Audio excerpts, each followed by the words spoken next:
Well, hello. Hopefully we finally got this to work. A little bit of a bobble here first. Didn't want to actually connect. Turn that fan off there. Alrighty. So good Sunday evening to everybody, to all of you. I want to try to do something a little bit. Hey, Ag Caller, how you doing? And as the title of the stream is, that I'm still learning how to do that kind of stuff, but I'm going to be going over a little bit with what I use to do the filming here for YouTube. Mr. Kohler, how you doing, sir? Thank you very much. Appreciate it. Hopefully this has a little bit of interest for people, but we'll see. Like I said, I'm a truck driver. Been so for a little over 2 years now. I now do heavy haul, oversized, height, width, length, and weight. So I started out doing regular dry van, did some regular flatbed work, and now here doing heavy haul. I wanted to do this live stream with a particular topic, which I haven't really done before. Basically I just did a Q&A previously, just letting the free flow, whatever comes to my head, what comes to my head. But at this point in time, I thought I would do something. I've had people ask, what do you use when you're filming your stuff with YouTube? How do you edit? How do you do this? So I figure I'd do a little bit of that, at the beginning of this live stream. So a lot of people will use their phone. So this is an iPhone 7. I do capture some video with this, which I do import and then edit into the videos or post directly to Facebook or to Twitter or Instagram. I do use this for real quick stuff, take a picture of my dinner or, something weird just happens. Turn it on, take a picture, away you go. iPhone 7. The main thing that I use, which is pretty much the vast majority of my filming, is this setup right here. Okay, this is a GoPro Hero 7 Black. I got the microphone attachment, and I got a 256 gigabyte card, and I have two of those, which I just swap out, to import it into the computer here. But this is my main camera that I do the most of my shooting with, out the window, on the head, or just handheld. Hey, here's the load. Hey, let's go here and look at this. Let's look at that. This is the main camera I use. It's sitting on a swivel mount, so I can adjust the angle. Down here, it's pretty stiff, so it holds pretty well. But this is the main thing. Just slides right into the holder, slides right out. Unfortunately, GoPro designed this just out of basic plastic with no extra reinforcement inside. So the little locking tabs on the side basically broke off in like a week, which isn't too bad because the angle that this typically sits at, I mean, see that angle right there? The angle it typically sits at, so gravity just holds it forward in its holder when it's up on the dash. But that's my primary camera, which is I am gonna pretty much replace this. I'm thinking about buying the DJI Action camera, buying one or two of those and making those my primaries, and making this like a B-roll camera. But we'll see. We'll see how that goes. Now, along with the camera, I also have a head mount. The same exact holder, because it just slides in and out real easy. It's got a little door on the back. It's got a little door back here. You just press it, and it slides right out, and it holds the camera in so the camera doesn't fall out. Pretty easy. And it's got the shoe for the mic and the place for the microphone adapter. But I'll just put that right on my head, do the point of view shots with this. My standard tripod. I mean, I can take the whole head off here. There's got a swivel ball head here. Just screws on. The legs will, fold out either to stage one. And if I turn this ring here will turn. Then that'll, only go out, part of the way. And like I said, then if I turn it the opposite way, it goes down a whole lot. So it gets pretty flat. And plus the legs extend out. This is good for quick shots, I can just extend that and do a thing like that. Just move around. Like I said, adjust the angle up here pretty good, so that could move around at all kinds of angles. Whatever I want. Just a nice little ball head. Hey, Red Monkey, Mr. McCorkle, thank you very much. And that's my first main tripod that I use. I got this one off. I got both of these off of Amazon. This is called a Smatree, Smatree. So it's got the legs at the bottom, which you use as a handle. Then you got these screws up here that you can put, a pretty good amount of angles in positions, upside down, weird angles. And you just clamp them down there. They got the little jaws at the joints, and you can move that in almost any position you want.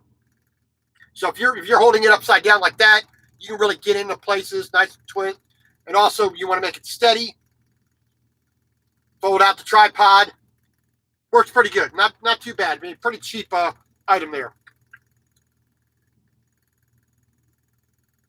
All right, set that there. Now, in addition to the GoPro and the iPhone, I also have some little cheapo $30, China ripoff, little knockoff $30 little 4K action cameras. These work okay. If, heaven forbid it falls and breaks, $30, I'm not gonna really worry about it. Hey, Mr. Hart, welcome in. Thank you for joining me. So these are pretty decent. These have really, maybe 10 minutes, 15 minutes of battery life. The batteries on these suck. But, you got to get something quick. It does a job, and I got like a 32 gigabyte cards in 2 of them. Like I said, I have 3 of these. Then I have one that has a 64 gigabyte card. And then, like I said, it comes with a little holder like GoPro does. Just clips right on in. Like that. And I have it attached. I have 2 of them attached to magnets, which I can attach to my trailer. Because I have an all steel trailer. Because I do heavy haul. The trailer's all steel, not the aluminum. That's only going to take 40,000 pounds. I can haul, a lot more than that. So I'm going to use these magnets to attach to the trailer. Get on the side, get underneath, on top, whatnot. So I got 3 of those. 3 of these cameras. And to extend the battery life, I got a little, like $5 little extra battery, little power bank, jobber. That I just hooked up. I've got some elastic hair bands, and just hair banded it to the base here. Little power cord plugs right in. Gives me another hour or more of battery life, so I can do nice long takes. In the last camera, actually I put onto a suction cup base, and then I have a lanyard, a safety lanyard, just in case the suction cup fails. Mount this to a mirror, or, a smooth piece of metal. And then, like I said, tie this off to, some kind of holder, some kind of hand hold or something, and it just, if the suction cup fails, it gets caught. And that's the main part of my filming setup. Yeah, I mean, like I said, the hair bands are a little bit more resilient than regular rubber bands. I bought a little, I went in to buy regular rubber bands, but then I saw the elastic hair bands. It's like, why not do that? It works exactly the same. So why worry about it? All right. Well, let me move this way here. So here's my accessory bag. All the extra little connectors and cases and, the little thumb screws and little click-in, attachment points, lanyards, adhesive pads, wipes, extra cables, screen wipes, charging bricks. Got them all in this bag here, and the bag is pretty stuffed. I don't think I want to open that because that's a can of worms. All right, I do have a DSLR camera, which I don't do as much regular photography as I should, as I want to, but I got a Nikon 3400. I got the 70 by 200. I got 70 by 200. 70 by 300. Lens on that. I got like some macro lenses and portrait lenses and whatnot. But I just keep them in this regular, cheap low pro knockoff, bag, shoulder bag. I mean, quick access. It works pretty good, So I just keep that in there. Then I got the shoulder harness. And I am capable of doing the some video with this camera, but I think what I'll do is I'm going to switch over to Canon. Like I said, like a 5200. The camera I want is actually a 5D. Is the camera I really want for a DSLR.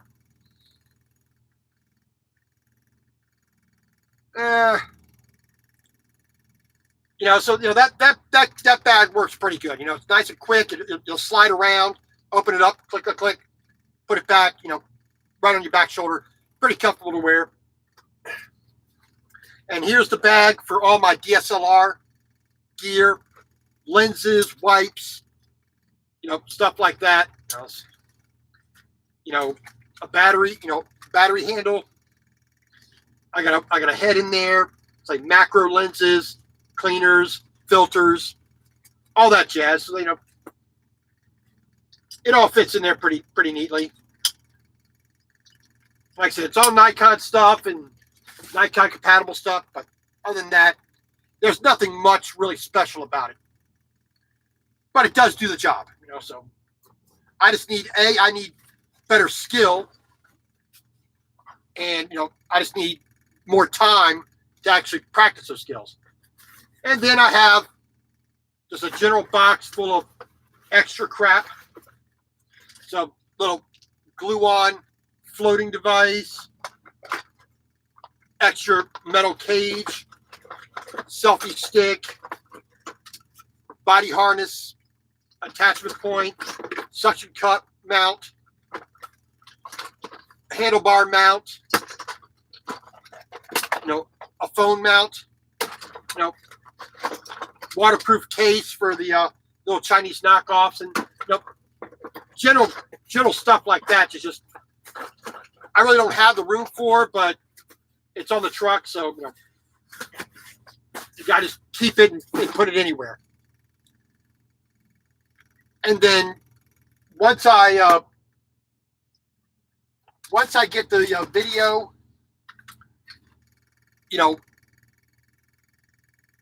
once I do my day's worth of video, I will bring it into my. I use a Mac, an Apple MacBook Pro, the 12-inch model, which is a little bit limiting because I only have two USB-C ports that I can use. So, if I have an SD card with 8 hours of video on it, yeah, I really can't download it all in one stop because the battery just won't let me. There we go. Plug that back in. But so what I typically do is I have an SD card reader, and this is one of the little the little SD card that I use, 256 gigabytes on something that's the size of my fingernail. Pretty dang amazing. And that just fits right in there, plugs right into the USB-C port, and I downloaded everything off of that.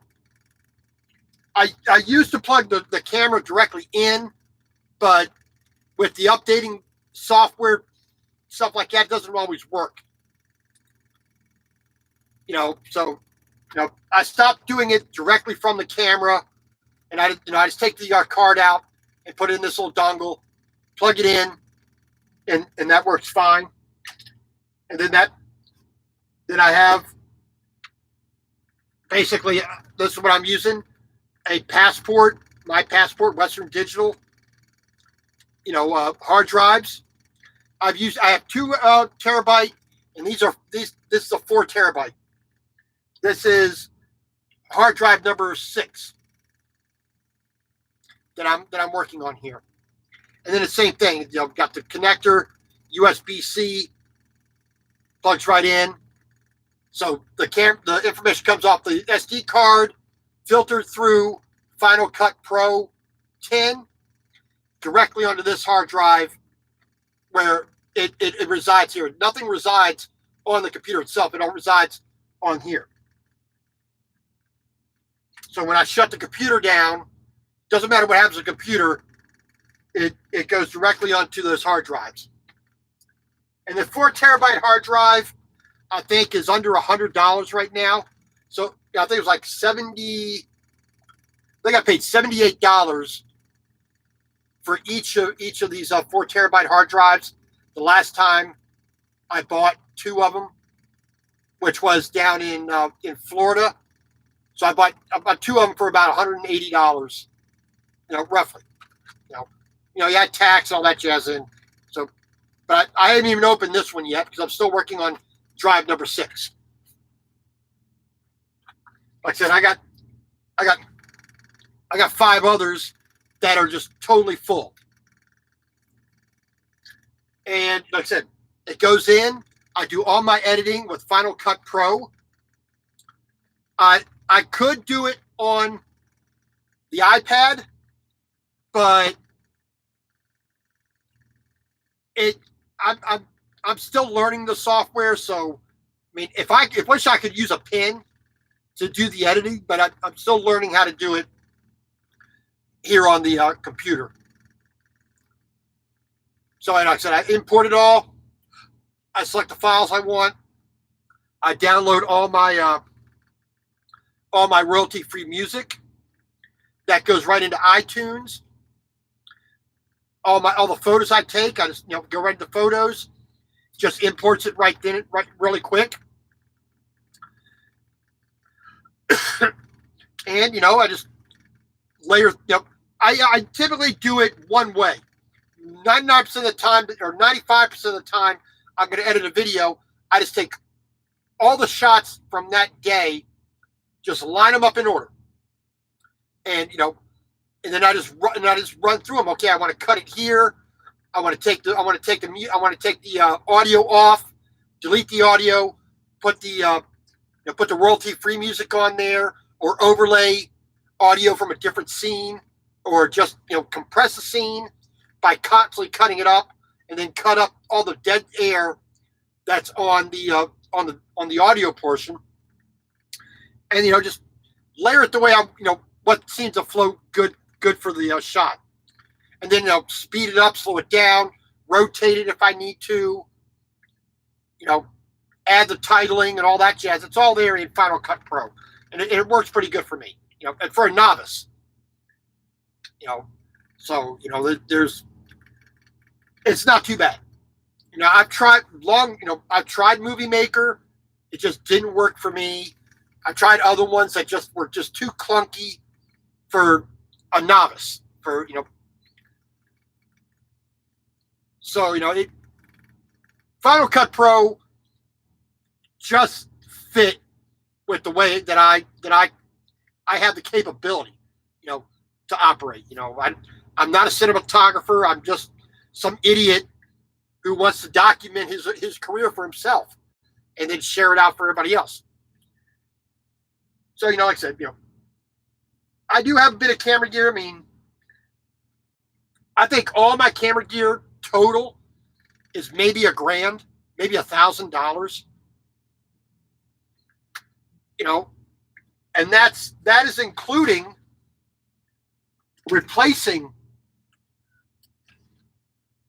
Well, let's say 1,500. After I had to replace my first GoPro,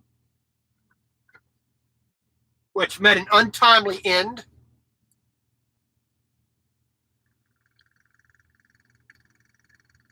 Believe it or not, this got ran over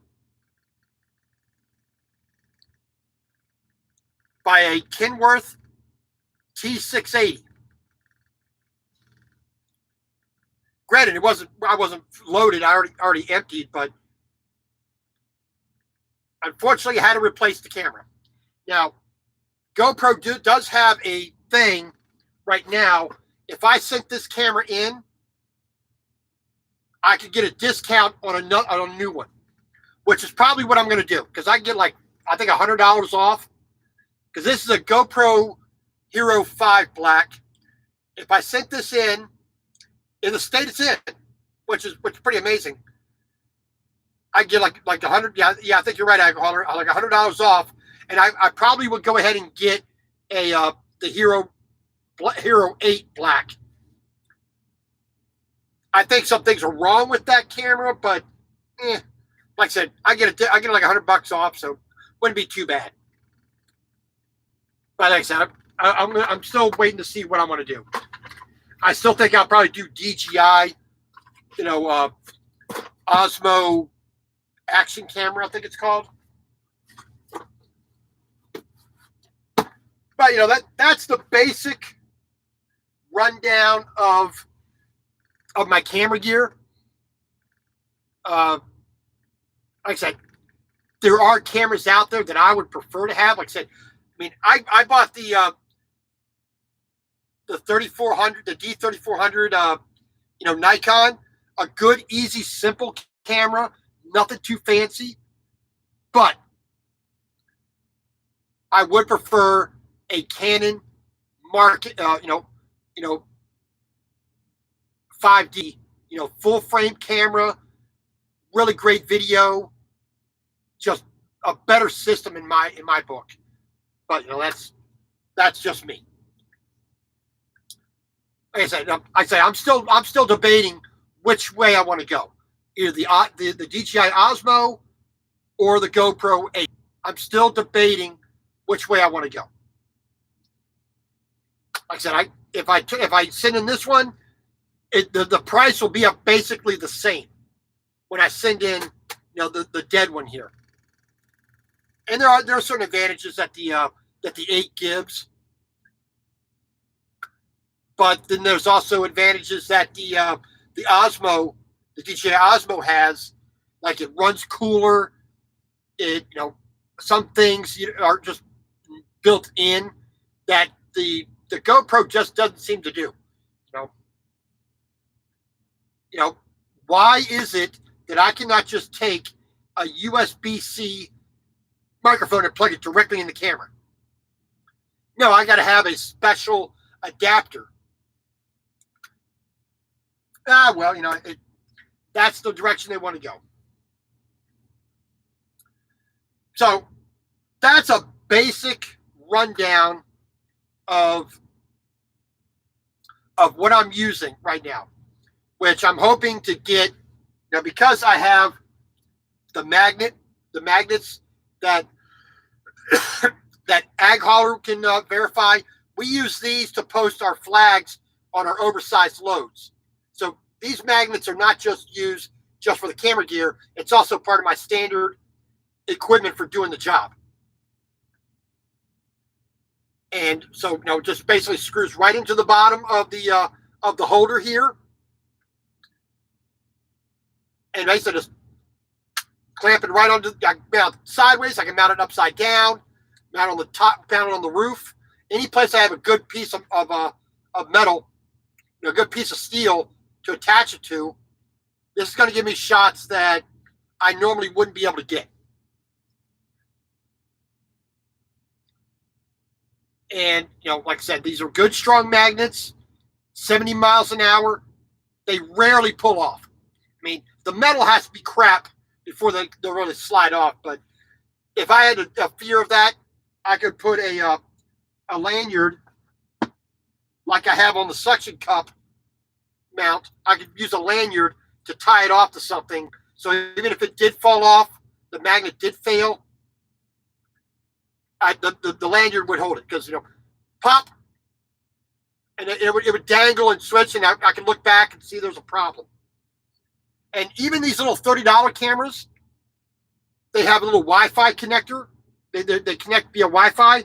So if I got to find the proper software to view it, but I could view it on my iPad. So if it popped off, I could see it immediately, almost. So that works. And like I said, that's the basic rundown of what I use. And I'm going to be trying some more shots that I normally haven't been able to get. Yeah, I've had a shot or two where the camera is mounted on the trailer with a tripod, but having the magnets is going to make that even more.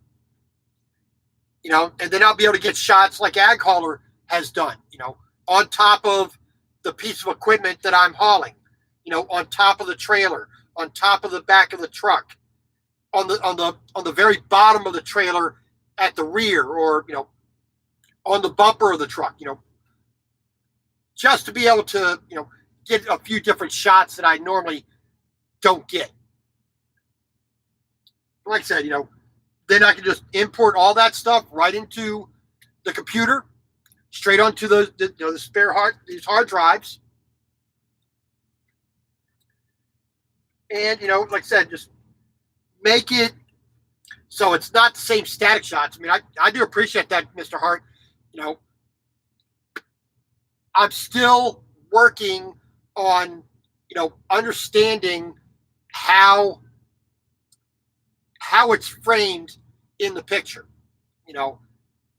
Yet, like I said, yes, it is basically just a diary of my career for myself. But at the same time, I really do enjoy, making specific types of video for you, the audience. I have people who really like the warp speed videos. Just just taking all the video, removing all the audio that's on it, deleting all the audio, speeding it all up, putting the music over it, title at the beginning, title at the end, and there you go. And, just, it's okay. I mean, the first time I did it was just a lark. Just how would it look if I did this? And then some people actually like that content. Then I have people who like the long form, 2-hour-long video where there's almost no editing. The only thing I do try to keep the video kid-friendly, woman-friendly, kid-friendly, my local priest-friendly. Any foul language, because I do, unfortunately, say things I shouldn't. So I delete those, not so nice words out, because, everybody knows about a truck driver and, swearing like sailors and, and that kind of stuff. So, but I try to keep it clean. So when I do this long form videos, I edit out those little tiny little things. And then, the putting the camera on the head, doing the point of view videos. I have some people who like them, some people who don't. So, I try to accommodate some of that, but it does require time, which is probably the number one impediment to getting a video out on a regular basis. I try to do it on a daily basis. But end of the day, you're tired, you're sweaty, you're dirty. You got other emails and messages to answer, and you just want to get a shower, and it does take time, which is probably the number one issue. And then sometimes, as good as my unlimitedville, internet is, sometimes I do not get the best signal, and the video just won't upload. Share failed. I mean, there have been a couple times where I've tried a dozen times to upload a video and just wouldn't go because I was just sitting in a bad place. The signal just wasn't good enough. But that's, like I said, it's not a mandatory thing, so it's not really like, yeah, I'm kind of bummed I didn't get it up, but at the same time, it's like, okay, so I didn't get it up. Big deal.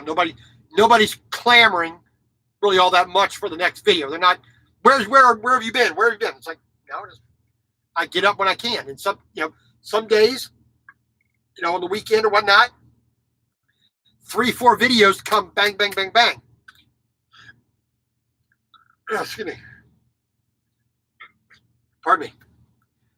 So, I do enjoy doing it, which is the main thing. Like I said, first of all, for myself. And then second of all, engaging with the audience,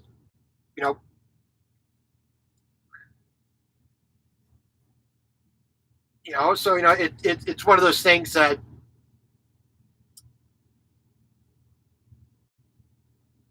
yeah, I try to meet the demand that the audience has for certain types of video, but at the same time, it's like I do what I can when I can.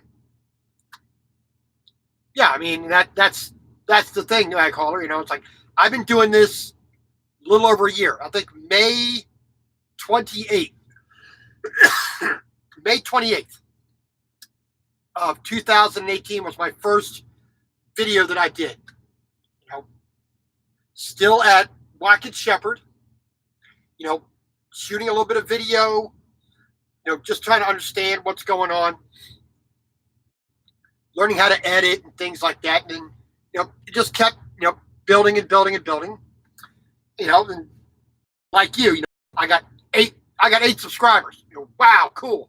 Then I got 25, and it's like, oh, I broke 50. Yay, I'm 50. Now I'm a little over 600, which I find that amazing. But like I said, it really is one of those deals where you got to enjoy it in order to do it. Yes, I've been watching YouTube from the beginning. I would do personal videos and put them on a private channel, which I still have a lot of videos on my private channel that are kept away from the public because it's family, it's personal stuff that I want to preserve it, and YouTube lets me preserve it by them storing it. Now, I will be getting some more of these and downloading all the completed videos that I posted and putting them onto a hard drive to store myself as well. But that's one of those things that's down the road a little ways. So I'm not really pressed about it. And I just continue to pretty much do the YouTube thing the way that I have been doing it. I'm not looking to make the channel a profit thing. I don't know if, there are channels out there with 80,000, 100,000 subscribers. Trucker Josh is one of those channels. And I enjoy watching. I enjoy learning a little bit about trucking from him. Ag Hauler, I've learned from him. Sergey Drachev, who I met, a week ago or so down in Arkansas. I've learned things about that was actually pertinent to the job and also about video, So, YouTube is one of those things that, it's full of stupidity. It's full of just dumb, funny things, but it's an incredible learning device. When I decided to become a truck driver, I used YouTube hour upon hour upon hour, just watching every truck driver YouTuber that I could find so that I had a better understanding of what I was getting myself into.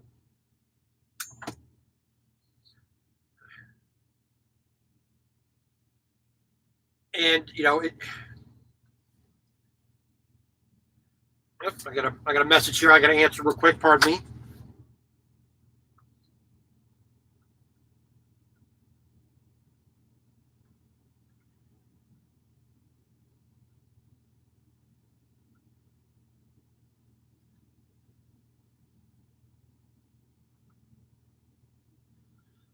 All right, so had to answer that real quick. I apologize for that. So, like I said, YouTube is one of those things. It's fun. It's annoying. But I guess that's like anything in life. So, if you have any questions about the setup, the way I do things, feel free to ask. I'll try to answer them. I'm not that knowledgeable on the actual technical side, but I'll just tell you, how I do what I do. So, if you have any questions about that, feel free.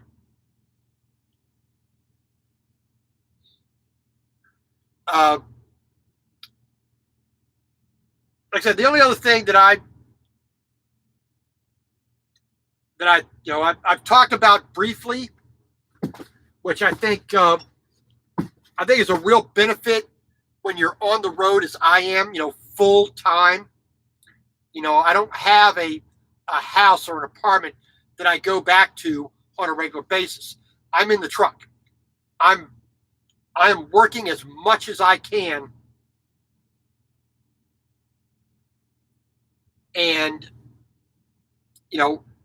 basically everything that I need to have is in the truck with me.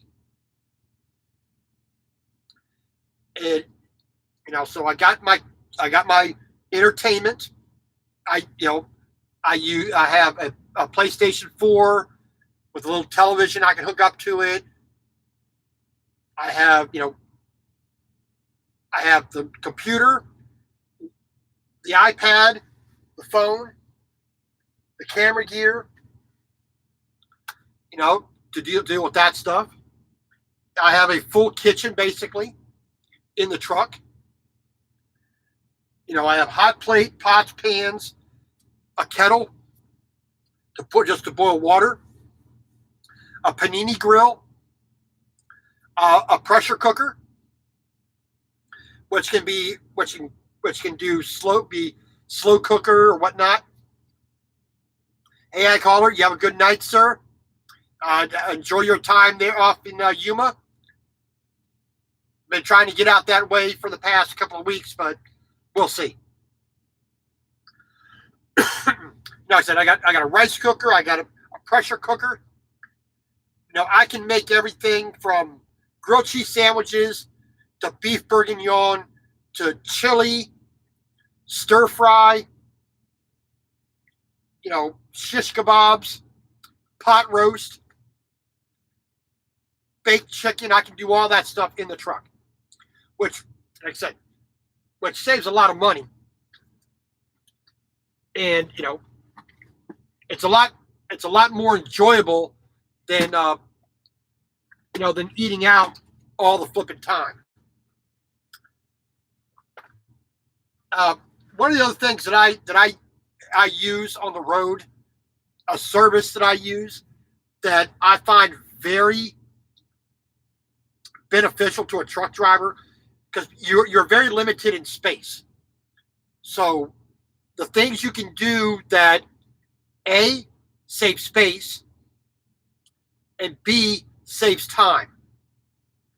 Now,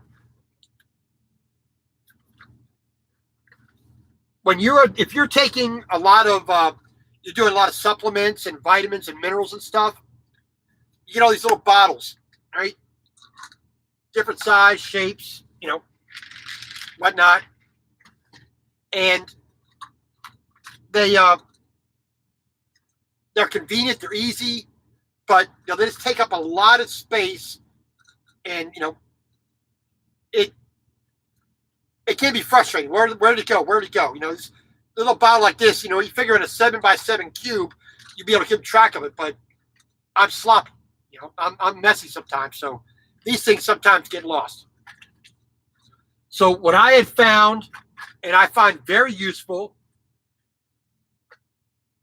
is Persona. You can see that there without the glare. All right. This service here provides you with a tailored daily vitamin mineral supplement in pre-made packs. Right? Let me show you. So you can get them for the morning and for the night, or just once a day. So you get little package like this once a day, every day. So I have morning and I have night, and you can see clearly what they are in here, like that. It tells you exactly what's on the front and when you take it. So like I said, I got morning. Let me open this up here. Like I said, I got morning and evening, AM and PM, and it works pretty good. I've been thoroughly enjoying, the convenience of this, and I have changed the actual contents. You have the ability to make that what you want to a certain extent. I wish they had a greater selection of what they put in there, because things like the cinnamon, or like a kidney bean extract, I wish I could put that in there. But I find that to be one of those things that it's a very convenient, easy thing to bring on the truck. It gives you a lot of ease when you're on the road. Okay, Cody, how you doing? Welcome. Where am I at tonight? I am in Lebanon, Indiana. Basically a little bit, about 15, 20 miles northwest of Indianapolis, Indiana, right on I-65. Exit 139. I'm here at the Flying J here. I am making a delivery tomorrow morning at 8 a.m. up in West Lafayette, about 40 more miles north and a little bit more to the west in West Lafayette.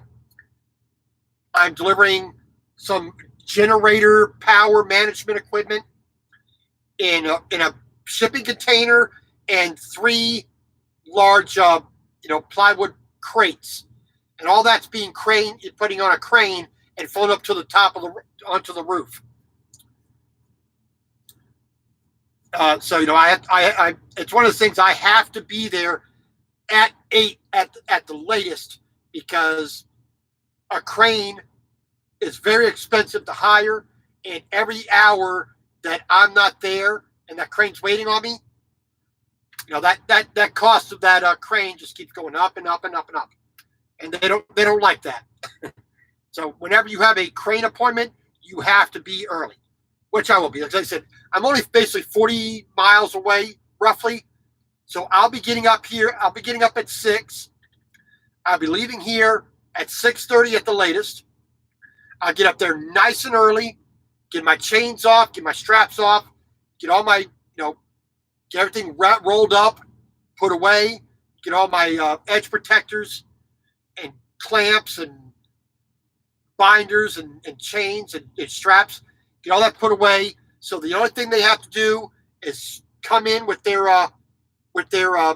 loops and chains, hook up to these boxes and container, and the crane can zip it up and fly it right away.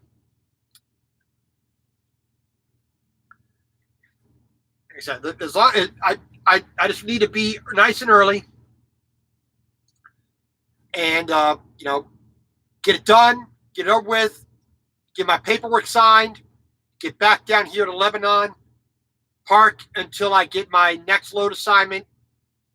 Who knows where that's going to go? It is not snowing. I haven't seen any snow here in Indiana. On Friday, as I came from Baltimore out to Ohio, I did see a little bit of snow west of Baltimore on I-70, I-68, I-79, and I-70 again up, in West Virginia, Pennsylvania, and Maryland. Pretty much once I got into Ohio, I didn't see any more snow. It was just really, just like a little few flakes here, a few flakes there. Nothing that was going to accumulate.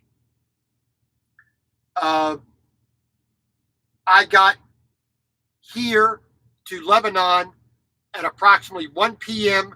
Saturday, and I've been sitting around. I'm basically doing another, reset today, which is my third reset for the week, sitting here. Which, kind of sucks. I really haven't done a whole hell of a lot of work this week. Monday, I drove a little bit after doing a reset over the weekend. Drove like 2 hours on Monday. Didn't get my Virginia permit until 6 p.m. Monday. So the entire day was pretty much shot. Tuesday, I delivered in Tappahannock, Virginia. Parked at the Walmart in Tappahannock. Wednesday, I waited till like 11:30. No load. I went an hour away over to Rutherford Glen off of I-95. Parked there for the rest of Wednesday, all of Thursday. Got this load at the end of the day Thursday. 4 a.m. Friday, went up to the Port of Baltimore, Dundalk, grabbed this stuff, came out here. So, like I said, I parked here because this is a good place. This Flying J is actually pretty good. But like I said, I couldn't deliver until Monday anyway, so here I am sitting on my third, 34-hour reset in 1 week, in a 7-day period, my third one, because I just haven't really done anything. But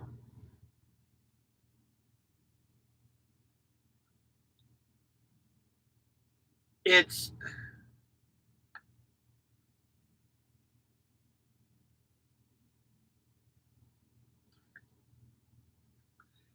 just one of the things. Sometimes, the weather can screw you up. No. Inclement weather is something I do not drive in. If it looks that dangerous, I'm not going. And then a lot of times on permits, especially when you're doing oversized, heavy haul kind of work, you have to have a permit to take that load on the road. The majority of the time, some of the stipulations will say you must pull off the road if there's inclement weather. Fog, heavy rain, snow, ice, high winds, you have to get off the road. So I'm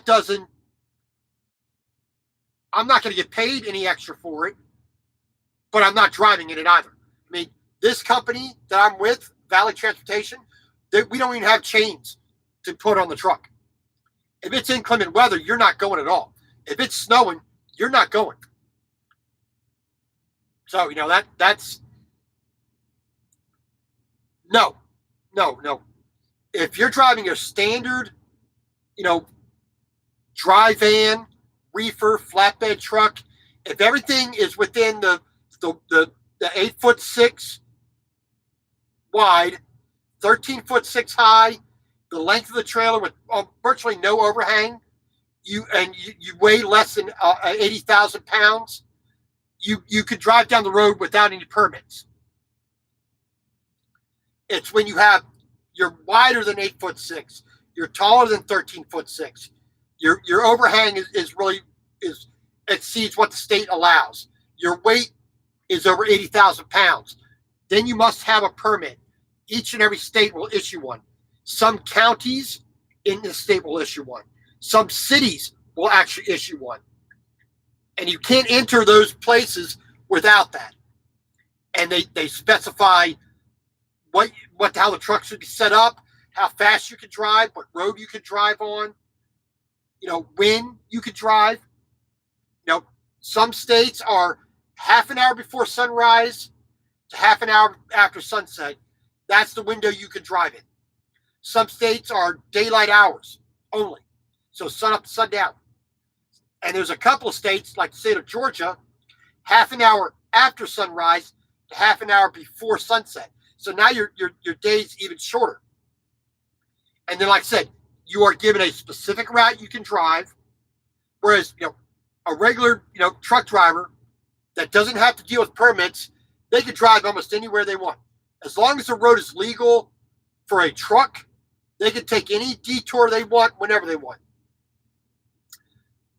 And when I get my permit and it says you must be on this road, take this intersection, you must turn at this, you must stop here, you must do this, you must do that, I can't violate that.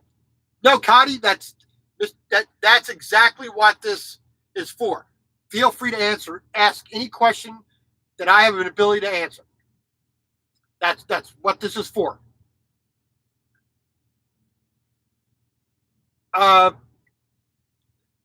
Above the weight limit, well, your standard, what is called legal. Okay, when a trucker says legal, that's certain things.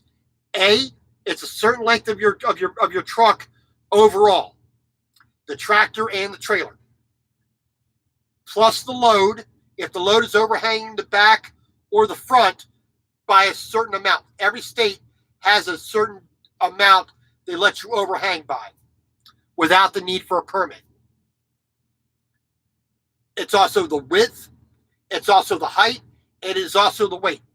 Standard weight in all the states is 80,000 pounds, 40 tons. You have 80,001 pound, you need to have a permit. And you have to have the equipment on the truck to say that. It's got to have a banner, it's got to have flags, it's got to have flashing lights on it. Then you are restricted where you can go, when you can go, how fast you can drive, all that jazz. Now, most your standard van drivers will never exceed 80,000 pounds. If they do, what typically happens is they go back to the shipper. They bring in a scale ticket. That one of the truck stops will have a CAT scale. Give them a certified weight, for your drive tires, your steer tires, and the trailer tires, and then a final total weight. And as long as you meet the legal limit for each and every one of those, you can go down the road. But if you exceed any of those and you can't bring it to be legal on all 4 of those, you have to take it back to the shipper. They either have to move the cargo backwards, forwards, left, right, whatever they have to do to get that to balance correctly, or they have to take stuff off the truck and put it onto a different truck so that the truck that's taken the majority of it is legal. Now, like I said, I drive an open deck trailer. I'm putting on tractors, combines, heavy equipment, crane counterweights, all kinds of stuff that is, like I said, either wider than the truck, than the trailer, taller than what's legal, longer than what's legal, or heavier than what's legal.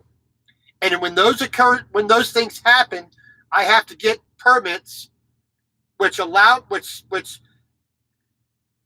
we pay. The company will pay a fee, which says, okay, we're transporting this object that exceeds the normal legal dimensions. The state will say, yes, we approve this. This is where you must drive. These are the roads that you can be on. You cannot deviate from this. If we tell you you have to take I-40 across Tennessee, you have to be on I-40 across Tennessee. You cannot go off, oh, there's a traffic jam up there. I'm going to get off here and go around, and take this other road and back road it up past the accident. I can't do that. Other trucks can because they're legal. But I can't do that. So the time of day, how fast I can drive, when I can drive, what roads I can and cannot be on, whether I need an escort, whether I need a police escort. All those things go into dealing with permits, which is not a common thing. Heavy haul trucking it's a niche, right?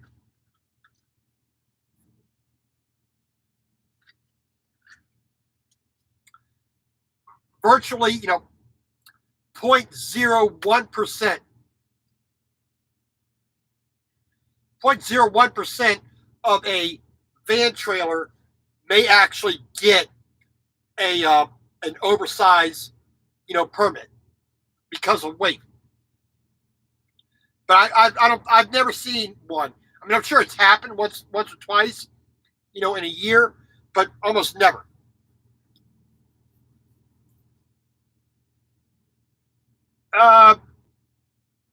Well, okay. Dealing with a Class B, because a Class B license in America, you cannot drive a vehicle that has a pivot point. So you have your Class B, you have the passenger school bus endorsement. I think you have a school bus or passenger endorsement, and $30,000 a year. Yeah, you're going to make more than that if you came to actually driving a truck. You can pretty, after a year or two, you can easily double that amount. Easy. My last job I just came out of with Melton Truck Lines. I made over $74,000 in a year. Now, that's depending upon how many miles you drive, how many stops you do, how much layover time you get paid, all that jazz. There are variables within that. But I made $74,000 last year. But that was, I just ran as much as I possibly could. I took very little time off. I just went. So yeah, you can make more with a Class A license than you can with a Class B. Bar none. bar none. You'll find I don't know what your age is, but most of the the bus drivers I've seen, for like the tour bus drivers, they're typically a little bit older. They're pointing at something a little more relaxing than driving a semi. They're driving an 18-wheeler. So that's the typical thing that I've seen. But driving a school bus, driving a tour bus,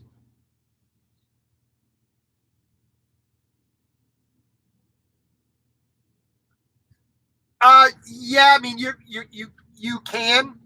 The best advice, if you were going to go step up to a Class A license, do not go to one of the trucking companies to go to their school. I would say avoid that like a plague. Go to a local truck driving school, right? Pay for it out of pocket, save your money, pay the tuition out of pocket. Get your Class A learner's permit. I don't know how it works in your state, but get your Class A learner's permit, do the classes, whatnot. Then do the test, and you should be fine. Okay, you're in Virginia. I'm from Maryland, so it's fairly similar. So don't, like I said, don't go to Swift, CR England, Crete, Schneider, one of these other ones that will pay for your CDL, because what they're trying to do is trap you into a job. Like I said, go to an independent truck driver school. Now, you probably get a bit of a discount because you're going from a Class B to a Class A. So, some of the things that you have to learn, you'll probably get skipped through that stuff, like using air brakes, dealing with railroad tracks, and doing a pre-trip, post-trip inspection, and logs and things like that. So you'd probably be skipped over a lot of that stuff. But like I said, it is a good way to kind of guarantee you will have a job.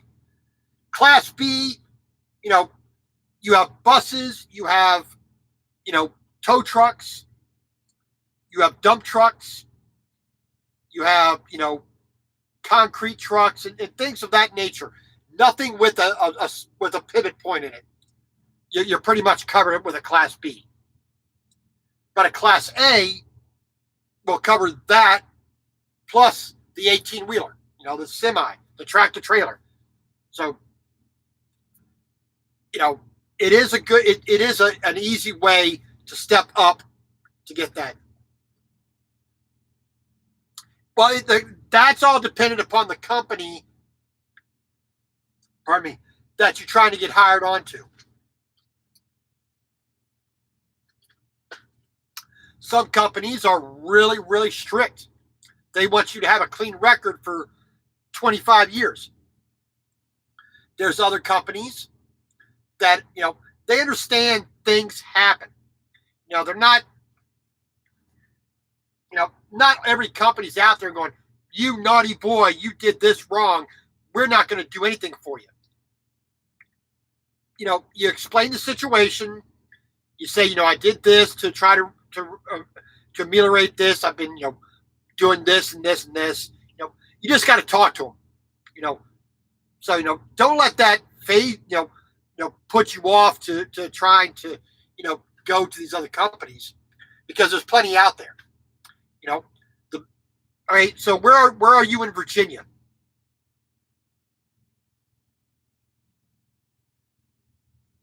Wherever you are, go to your the nearest truck stop. Right, so like you're like Reston, Herndon, Tyson's Corner, Chantilly. I mean, you're off of 81, or you're Manassas. Okay, so you're right near DC. So if you went straight south on I-95 down to exit 104, I know that's probably a little bit of a hike, but I'm trying to think of the nearest place that I can think of. You got to exit 104 down in Rutherford Glen. You have Pilot, Flying J, Mr. Fuel, a Love's. You go in there. Let me grab this here. Okay. Right. See if I still have some here. Probably not. Yeah, like here, like for my company, you go right into the truck stop. You go over to the driver's lounge area where the showers are. There usually is a big rack with about 50 or 60 companies like mine, Valley Transportation. They have the card on there with a number, a website. You call that recruiter up. Hey, this is my name. This is my experience. I have an issue with my license. Would the company take me with this on my license? And they'll tell you right up front, yes or no. I mean, but I think a majority of them, especially the bigger the company, the typically more lenient they are with that. A smaller company like mine, they're going to be a little bit more touchy with that. The company I'm with here, Valley Transportation Services, in Grand Meadow, Minnesota, they're going to be a little bit more wary. But they have hired people with points on their license. Because when I called the recruiter, Daryl Jensen, back in June of this year, and he looked at my DAC report, he looked at all the different things, CSA, company, information, my company file from my previous companies, and he goes, you got a clean record. You have no points, no tickets. You went through inspections, got clean inspections every time. We want you. He says, he told me we don't see that all the time. So, just go get these cards from the Loves, from the Flying J, TA, Petro, Pilot, I think they're off of 66. Sadlers. I can't remember where it's at. I think it's in Emporia. I think where Sadlers is. I believe they have these up there as well. And that's just go there, just pull every single one of them down, give them all a call. Watch YouTube video channels. If you go onto YouTube and you go to my page, let me turn this down a little bit here. Right? If you go to YouTube and you go to my YouTube page, get onto the correct account here, you will see a list of every single YouTuber, truck driver that I subscribe to, which is almost every single, a good number of them that are out there. I mean, I leave it open because it's not a personal channel, it's more of the YouTube channel. So if you go here onto YouTube and you go over here to channels, every channel here, most of them, there's some other ones that are subscribers that I go ahead and subscribe to as well, but there's a lot of trucking channels on here. Subscribe to all the trucking channels that are on here and watch the information. You have tanker drivers, you have a couple heavy haul drivers, flatbed drivers, reefer drivers, local drivers. Find out what type of trucking you want to do. That's the number one thing. You may discover after watching a good number of these channels that being an over-the-road, long-haul truck driver, as I am, is really not your cup of tea. Because you will be gone from home 2, 3, 4, 5 weeks at a time. Do you have an apartment? Do you have a pet? Do you have a girlfriend or a husband or children at home that you want to see every single day? Truck driving is not that kind of job where you can be home every single day to start. Hey, 2 Chains, Mr. Kelly. Thank you very much for coming in. I appreciate it. You missed the best part there, man. So like I said, just like I said, Mr. Paul Kelly here, Trucker 2 Chains. Subscribe to his channel. Ag Hauler Films. Subscribe to his channel. We all do heavy haul. They do a little bit more, especially Mr. Kelly here. He's I think you're in 8 axles or 9 axles now. He's taken some pretty big pieces of equipment. He's been at Valley for a little over a year now. I started watching his channel because I wanted to learn heavy haul. Yeah, he's driving 8 axles now. I'm still on a 5-axle step deck. I'm still learning heavy haul. I just started. Rhonda, how you doing? I'm still learning. Mr. Kelly there with Trucker 2 Chains, he knows a lot more about that. He knows, he came from working at a mega company called Swift. Then he came over here. He could tell you more about, what some companies are looking for as far as, a problem with your license, having points or having a violation on there. He can give you a little bit more information than I can. But, just with anything else, if you are open and honest with the recruiter, like I said, get these cards from the truck stop. 5, 6 dozen companies put these in there. And, just call them all up. Find something that suits you. And, just proceed from that point. But like I said, I think it really starts not with the company you're going to go with. It's got to start with what type of truck driving do you want to do? Now, the biggest thing that I've seen it from a lot of guys, a lot of people who get into truck driving. I want a local job. That's difficult to get into. Local jobs are fought over like nobody's business. When you are in, like I said, in Manassas, think about the local truck driving jobs that are there. Soda, milk, food, local rental, landscaping, lumber, steel, those jobs are fought over. You got to know somebody to know somebody. You got to bribe and beg and borrow, all that stuff, to be able to get yourself into that kind of business, into that type of trucking.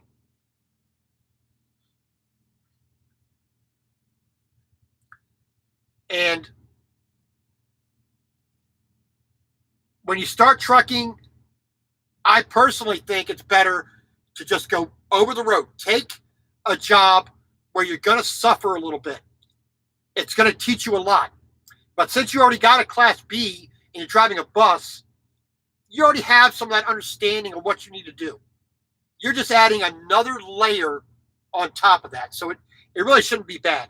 And like Mr. Kelly, Trucker 2 Chains here says, it's not a deal breaker.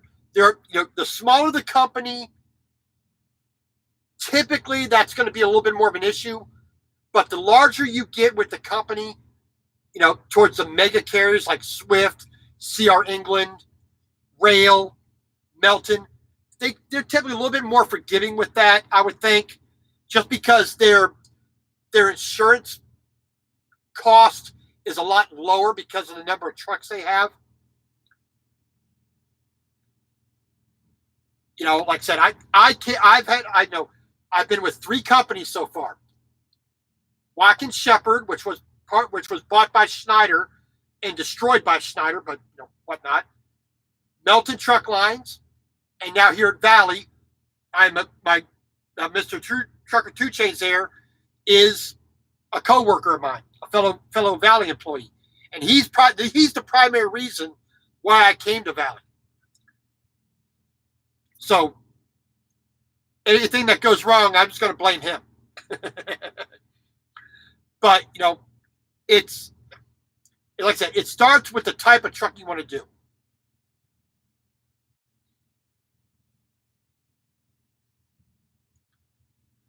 Well, and that's part of the issue about licensing. When you become a licensed professional in any industry, you are automatically assumed to be at fault. I have a pesticide applicator's license in Maryland. Right? It's inactive right now because I'm no longer applying pesticides, and I don't live in Maryland anymore, but that number is still registered to me. Nobody has that number. Maryland Pesticide Applicators License number 22504 is my number. It cannot be given to anybody else. It's wholly mine. And if I went back to Maryland and retook the test and paid the fees and whatnot, I would get that back to be active again.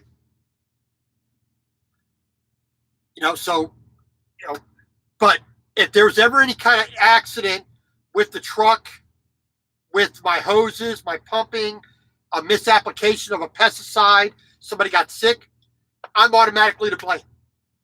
So it's the same thing. And when you're a professional truck driver, that CDL you have in your pocket automatically makes you under greater scrutiny than anybody else on the highway. And the first ticket you've ever received, outstanding. And if you go to court for it and it's reduced or thrown out or whatnot, like I said, it's not a deal breaker.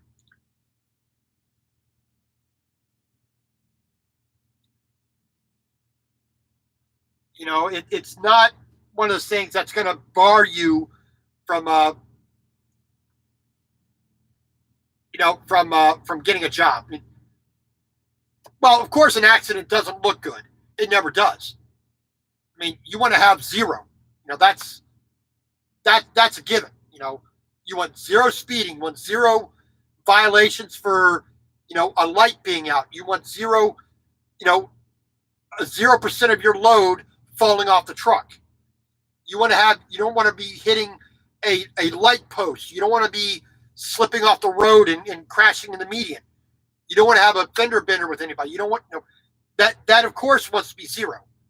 And that's where you as a professional have to be on top of your game 100% of the time.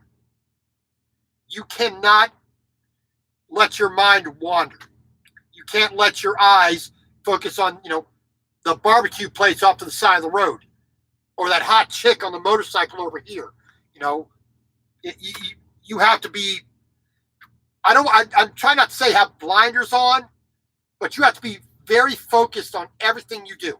You have to be cognizant 360 around your truck at all times. Well, and that's the thing. A CDL doesn't care what vehicle you're in. If you get hit, you have an accident in your personal vehicle, that still reflects on your CDL because it's the only license you have. You don't have a regular license and then your CDL.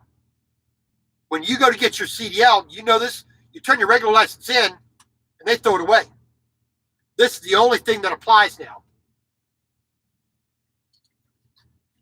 And you have to guard that CDL.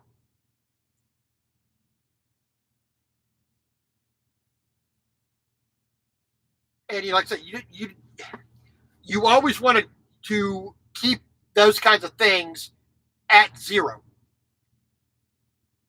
You want to keep your accidents zero. You want to keep speeding tickets zero. You want to keep, everything at zero. I have none.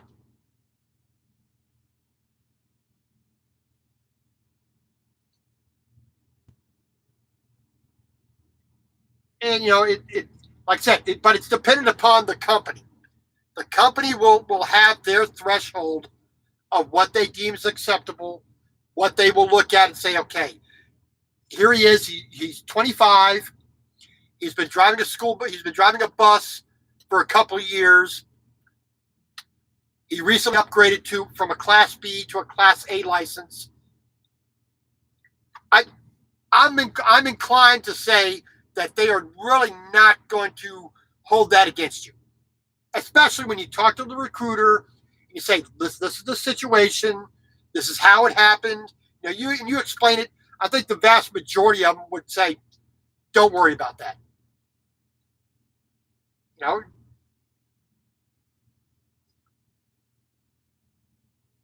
Well, I'm trying to remember how long it's going to take. I think 5 years is the typical thing, but it's also depending on what they're looking at. Okay, most trucking companies want a 10-year work history record.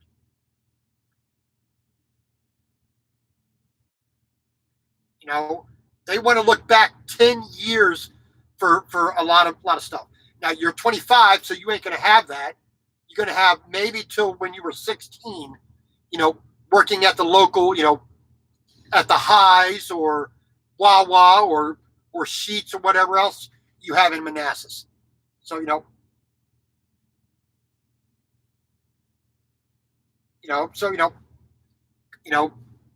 they want to see work history. They want to see stability. They want to see reliability. They want to see conscientious, how you apply yourself. Just like with any job, because you got to remember when you go to being a truck driver, they are entrusting you with $150,000 truck, a $30,000, $40,000, $50,000 trailer or more, all the equipment that goes with it.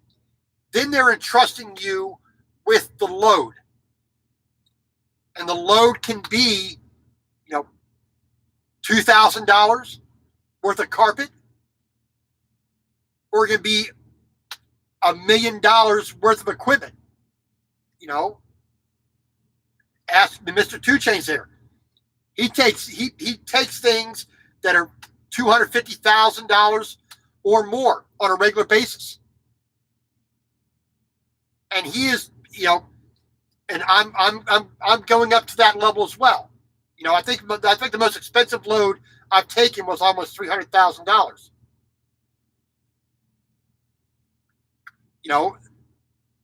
The cargo was worth more than the truck, the trailer, all the equipment, all my personal effects, and all the insurance that covers me personally. That load was worth more than all that combined. So, like I said, you want to make sure that you guard that CDL as it's one of the most precious things that you have. It's a good key to always being employed. You have a CDL in good standing with 0 points, 0 CSA score, and a good reputation at every company that you worked at previously.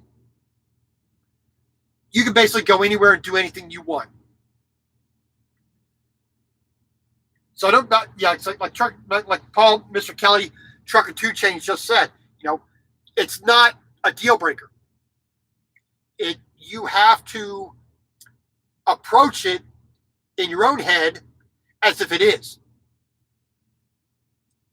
If you watch some of my videos, you'll see how much I cry, bitch, moan, gripe, and complain about other, the four-wheelers out there, and especially other professional truck drivers who can't seem to drive down the road without breaking the law. Don't use their turn signal. They speed in work zones. They're tailgating. They're talking on the phone. They're doing all kinds of stupid stuff. But I wouldn't trust them to sit the right way on a toilet seat, much less drive a truck. And if, I've hired and fired people. I've been a driver trainer. I've been a shift manager. I've been an operations manager. I've been an office manager. I've hired, trained, and fired people. I've hired people that other people wouldn't give a chance to that turned out to be pretty good employees. I've hired people that I thought were good at the beginning, turned out to be crap. It's all how you approach doing your job for yourself, your own self-worth. Now, there's that saying out there that people say, I work for this company. Or the company will say, you work for us. You work for me, the manager will say. Wrong. I have never worked for a company. I've never worked for a manager, ever. And I want to make that very, very clear. I have never worked for anybody at a company. I've worked at a company. I've been employed by a company. I work for me, myself, my family. I don't go to that company and bust my butt every day to earn that paycheck so I can clothe, house, and feed that company. I do that for myself and my family. I work for myself and for my family. I happen to be employed by that company.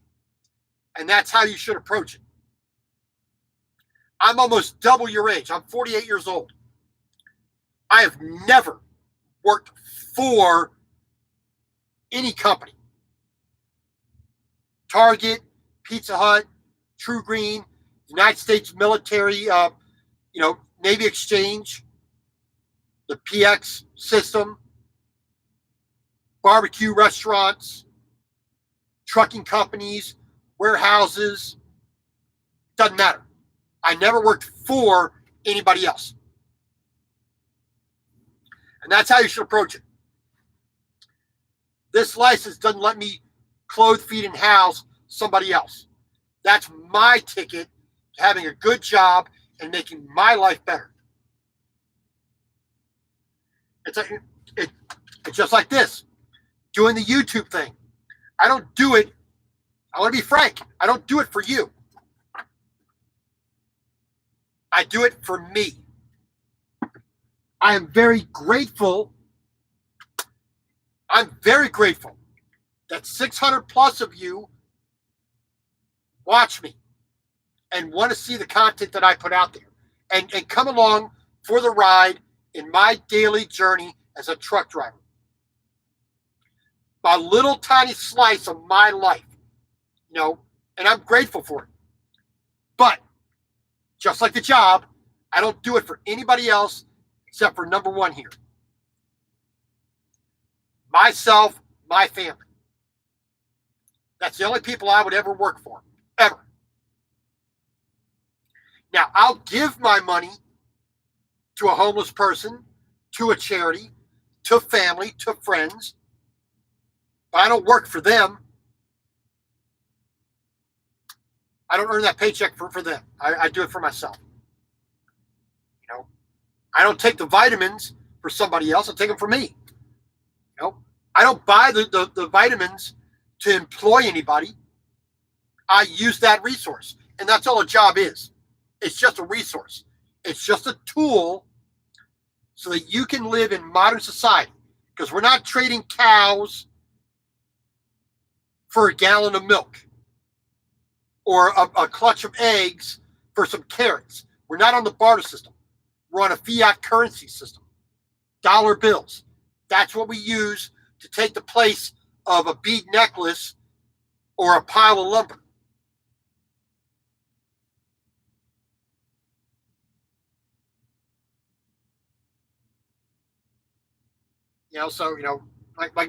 Like Metal Music Maniac says, if I want to go into Arby's, I need money to buy that roast beef sandwich. I work at this company at this time, providing my time, my labor, my expertise, my knowledge, my self-control, my maturity, the things that make me me, I exchange that for a job to do. And once I perform the job and it's satisfactory, I get to be employed the next day. I get a paycheck, which allows me to do that. I don't drive and protect my CDL for any company. I don't do it for Valley Transportation. I do it for myself. They just happen to get the benefit of a safe professional driver that they can employ to get the job done so that the company can make a profit, so that the owner of the company can go buy his toys, his snowmobiles, his boats, his vacations, his trip to Mars, whatever he wants to do.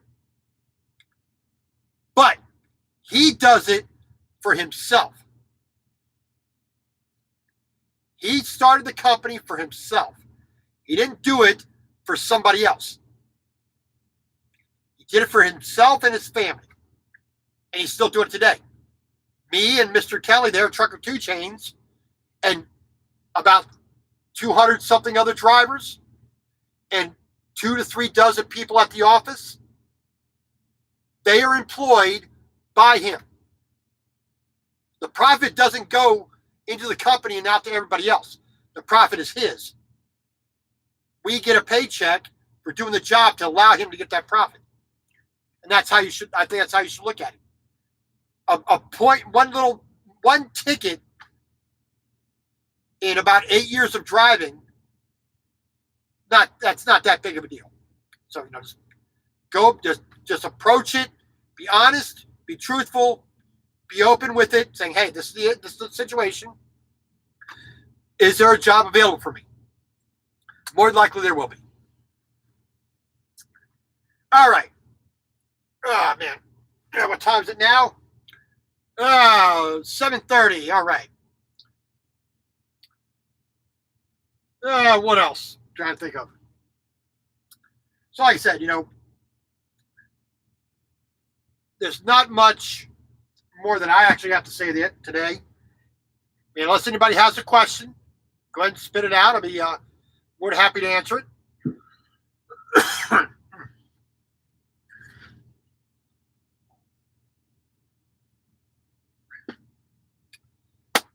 All right, well, it's the load I have on right now, I picked up at the Port of Baltimore, Dundalk Terminal. I got 4 pieces on the truck. I have a small shipping container, which has some power management equipment in it. I have 3 crates, all 3 different sizes, which has some accessory pieces that go onto that. I have an appointment with a crane tomorrow morning at 8 a.m. in West Lafayette, Indiana, off of I-65, north of Indianapolis. I'm approximately about 40 miles away from my final location. So tomorrow morning, about 6 a.m., I'll be up, get myself up and dressed, and take my vitamins and minerals. Get myself ready to go in the morning. Get up to my my final location about half an hour early, approximately. Get my securement off the crates and off the container. Straps, edge protectors, the chains and binders and bungees. Get all that stuff off there. Get that all put away. So all they have to do is come in, put the straps and whatnot on these containers, lift them up, put them on the roof of this building. Excuse me. I've enjoyed it so far.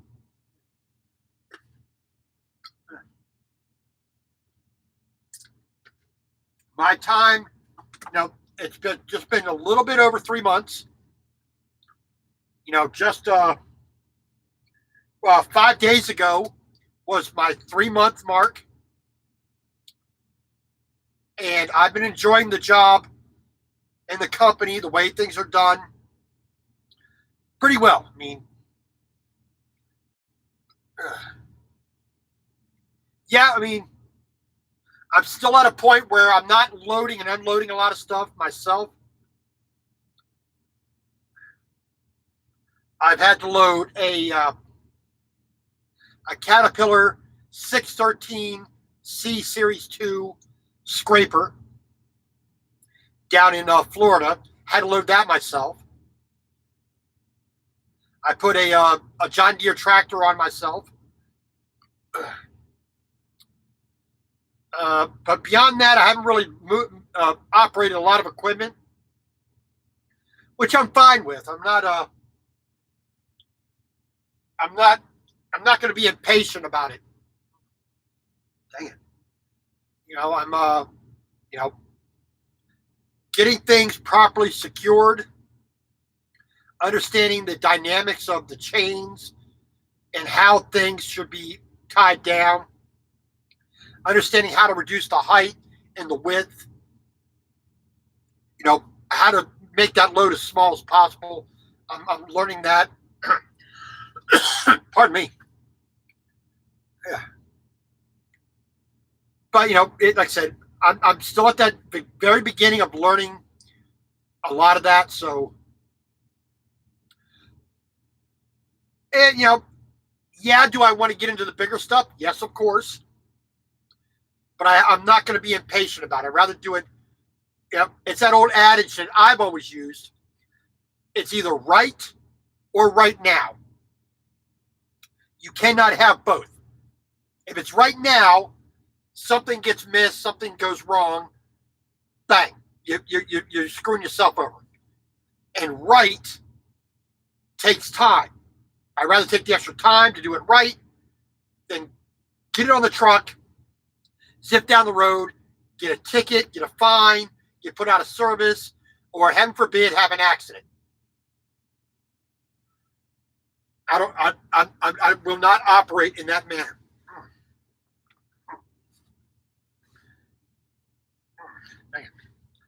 So, like I said, I've worked at 3 companies in trucking.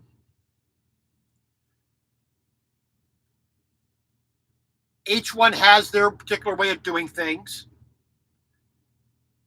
Watkins Shepherd was a fairly decent company to start with. Dang it. But I'm going to adjust myself here a little bit. There we go. But, because of the parent company, Schneider, started changing a lot of the rules, it became less enjoyable as I went along. Melton, my second company, was a very good company for me.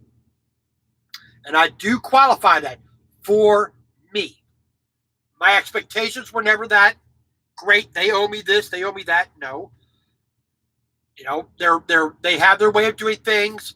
I had to learn that process. And once I got done with that, overall, I enjoyed Melton very, very much. If Melton had a heavy haul division I could have gone in, I probably would have stayed there. But coming over to Valley, I've been very satisfied with the way things are done, with the processes that are in place, the policies. Yeah, some of them are, like, I wish I could get a cat, have a pet cat on the truck. I wish I could, have personal conveyance to make it easier to go up to Walmart or to Target or, go get something to eat. I mean, I am a bit limited with that, but at the same time, I understand it's a smaller company that does things for a certain reason, and it's up to the whims of the owner. And that may change in the future. Who knows? But like I said, that's overall. I'm very satisfied with the company thus far after 3 months. I don't have any real complaint. The major problem that I have had was a problem with the fuel system of the truck. Dang it. A little bit of heartburn, sorry. But I recently pretty much got that sorted out. Excuse me. After, 2 attempts with Peterbilt, not solving the problem. Then Rush Truck Centers down in Haines City, Florida, fixed it. Which, why didn't Peterbilt themselves fix it? Other than that, not too bad. I can recommend. I would recommend this company to somebody who wants to do heavy haul. But also, they started doing some van driving, some van trailers. So it'll work. It's a company that you could start at, I think, and make your way. And have a good start to a career, or the continuance of a career in trucking. But other than that, it's not too bad of a company. I've been fairly happy with it thus far. But 3 months, I think it is a bit premature to say. Excuse me. Excuse me. I think it's a little premature to say, a definitive, yes, this is a good company. So far, my experience, I like it. I really am enjoying the way I'm being treated. So, I don't have any real big complaints.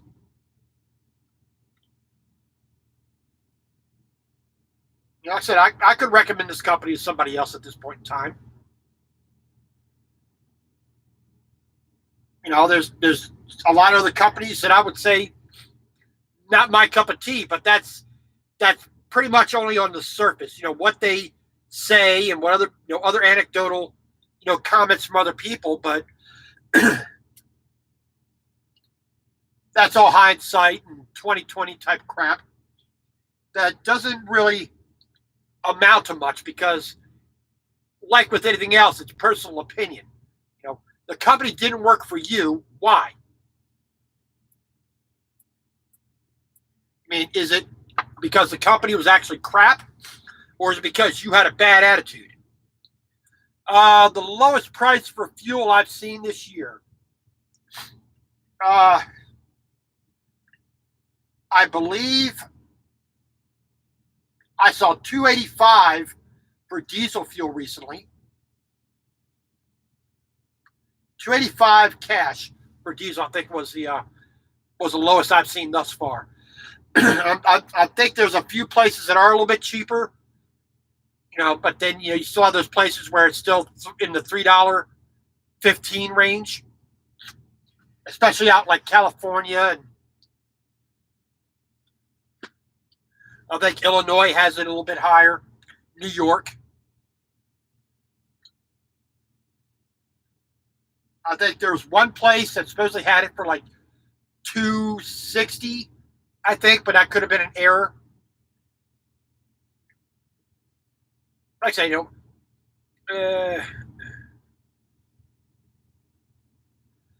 yeah, tell her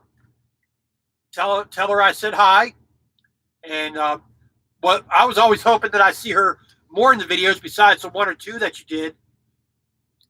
So, yeah, yes, sir. Feel free to call me anytime to harass me or whatever. See you out there, and I'll be continuing to wait. I'm waiting for your next video to come out as well. Just be safe. God bless there, Mr. Kelly. Thank you very much. I appreciate it. But like I said, it's like with any job, Connie, it's make it yours.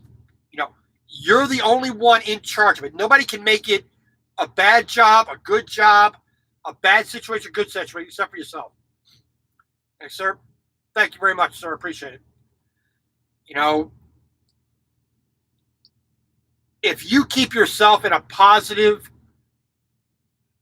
state of mind, you're going to be a little bit more likely to succeed.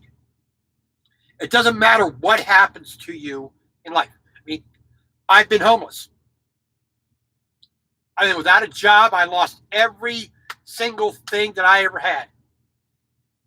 Well, not everything, lost relationship, lost a home, car, possessions. Everything that I ever had when I became homeless fit on a small hand cart in a couple totes and in a duffel bag and a backpack. I slept in a tarp next to the church for well over a month. I was walking around 6 hours a day with a glue stick and little pieces of paper to a free website, to a free email, hanging these on people's door and walking 6 hour a day looking for any kind of work I could get. Excuse me. So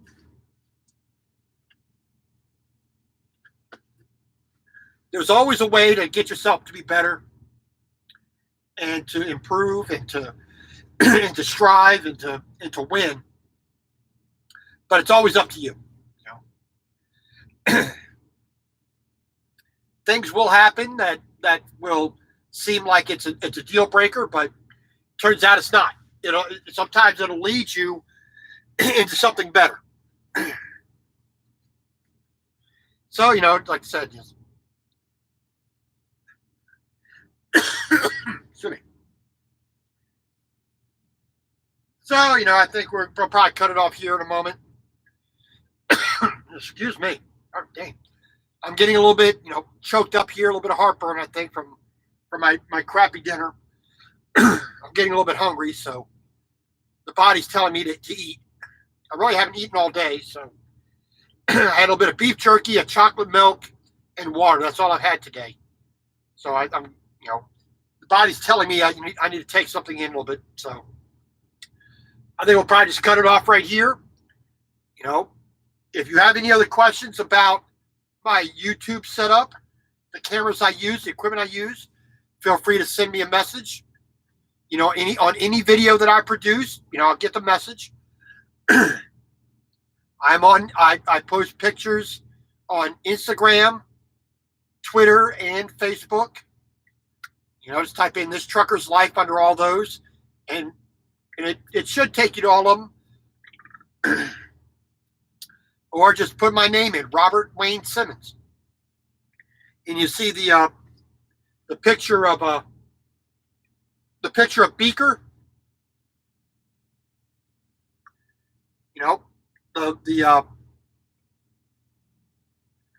The Muppet character Beaker. That's my icon. That's my profile pic. You see that? You pretty much know you found the right guy. So just send me a message, and I'll do my best to answer it for you. And if I don't know, or I don't think I know correctly or enough to give you a proper answer, I'll try to direct you to somebody who does, or try to give you a direction to follow that might give you a better answer. So I just want to say thank you very much for watching this past hour and almost 50 minutes. Just good luck with everything you all are doing. God bless, and just be safe out there, and just go with what you think is always best for yourself. And just said, may God bless you, and God's grace, mercy, and blessings in everything you do. Thank you, and good night.